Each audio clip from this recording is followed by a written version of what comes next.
been propositioned quite a few times.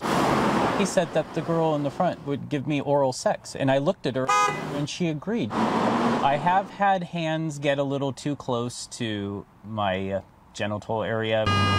Uber driver Matthew Edenhofer has one steamy tale after another. He says passengers are constantly coming on to him. It's addicting. You kind of like all this. I do like the attention. Don't get me wrong. The attention is nice. Attention, Matthew says he doesn't get at his job as an IT director. But as a nighttime Uber driver, Matthew is quite popular. He goes, I thought you were this young, really hot college guy, and I wanted to know if I could give you oral sex. And I'm like, whoa, that's very flattering, but no thank you. We heard similar stories from other Uber drivers who say passengers are always trying to hook up. They basically proposed that I go into the hotel room with them. They asked me what drugs I do. They asked me if I would cheat on my wife. One began massaging me. Steve Sloan says he's an Uber driver because he needs the extra cash to support his family.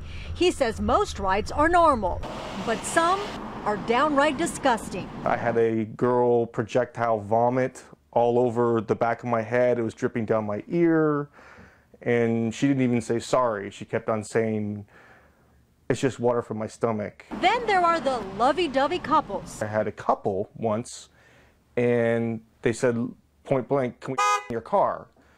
And I said, well, I have a no sex policy in my car, sorry. And they said, oh, please, we're not going to give you a good rating unless you let us have sex in your car. Steve says he's had similar threats by passengers wanting to have sex with him. I had a very intoxicated man ask me several times to show my genitalia to him and kept on calling me babe. We asked Uber what their policy is on drivers hooking up with passengers. Nobody from the company would go on camera to discuss it, but they did tell us that hookups are not allowed and that Uber does everything it can to protect both the driver and the passengers. I don't think it's surprising. Clinical psychologist Howard Gluss has an interesting take on why some passengers are suddenly attracted to their Uber drivers. Taxis aren't trained to be intimate. Uber drivers are trained to be intimate and connect with their passengers. That's part of the service. So it's not unusual that that connection can go far. As for Steve and Matthew, they're writing blogs about their crazy Uber experiences.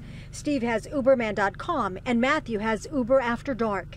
They both say passengers aren't always drunk when they're trying to make a love connection, but they are always lonely. They're lonely. It's their last chance. It's convenient. I'm a mobile hotel room, if you think about it.